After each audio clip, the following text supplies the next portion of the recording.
Buenos dias, señores and señoras. I got a request from one of the guys on Facebook to do a video of the job site. So here's another video. I haven't posted the other one yet. I did one more with us with a basement staked out, so I'll post that one here pretty quick. But this is what a backfill looks like when we get here. This actually is about where I was standing when I took that picture. This is the picture that I posted on Facebook where we couldn't find the sewer lead.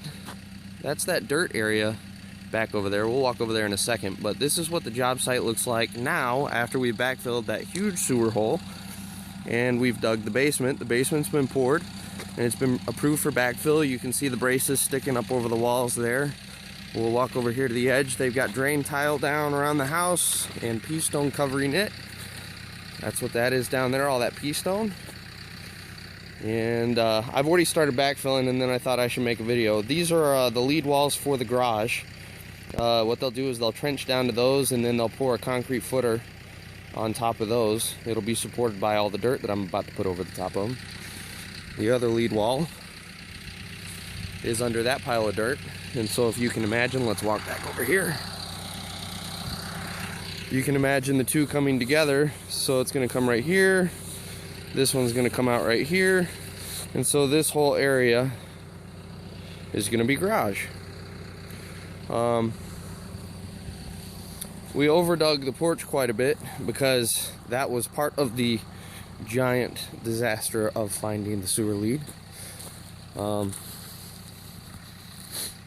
this was the ginormous sewer hole. We filled that back in, and you can see this whole side of the house is super low because that was the other part of the hole. The hole literally went almost right up to the house. We didn't undermine any of our footing area, but about where that spray paint can is the edge of that hole, and it extended about halfway back on the dirt pad that you're seeing now. So I mean, it was in all the way to about my feet. So it was a huge hole to find that stupid sewer lead. That's the clean out. So walk back here and give you a look at the egress. So this is what a backfill looks like when we get here. It's just a big hole with a basement sitting in it, and then we have to come and put all the dirt up against the house. There's the drain tile going up into the egress well. We'll fill that from the sides with dirt, and then we'll fill from the top with pea stone so that the water can drain down to the drain tile in the bottom, and that's how your egress well doesn't fill up with water during heavy rain. So I will try to remember. This lot is going to change drastically because when we dug that sewer hole, we pushed all the dirt back here. So this is actually going to go down quite a bit back here. This lot's going to have a pretty drastic change. So I'll try to remember this afternoon when I'm done to take a video of the finished thing, but no guarantees because I'm quite forgetful. So there you are. That's a video of our job site. A backfill anyway. I'll try to remember to take different ones of our different things that we do. So enjoy. Okay guys, here's from the same spot I was filming from this morning. This is after the backfill. I've got probably 6.5, 7 hours into this one, but it was kind of it was an oddball.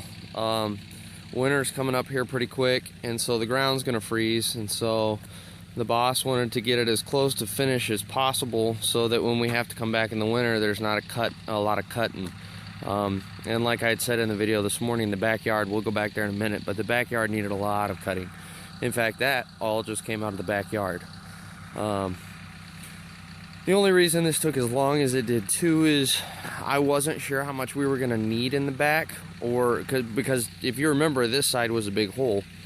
I took everything from that side, moved it across the front, and then pushed it around here.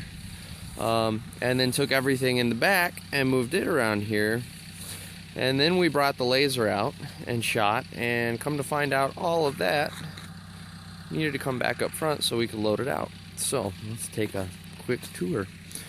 This is damn near a finish grade right here. A quick run through with the skid and you could almost call this one good.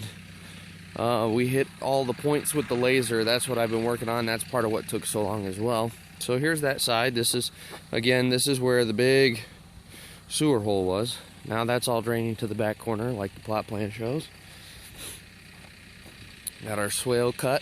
That took a lot of time, because I don't know if you could see it in the video that I took this morning, but that's actually right in through here was probably close to a 3-foot cut.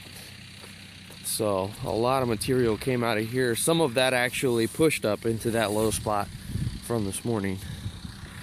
So there's our swale with the high spot exactly where it needs to be, and that's within 1/10 of an inch, or 1/10 of a foot, I'm sorry. So about 1.5 inches. So here's it from the back. It's all drained into that corner. So that is a very lengthy, highly unusual backfill. Normally we can knock out a backfill in about 2.5 hours. Because all the dirt's where it needs to go, we generally have the right amount, etc. But like I said, this is kind of a freak scenario for us, which is why it took 6.5, 7 hours. So there you are, the end of the job.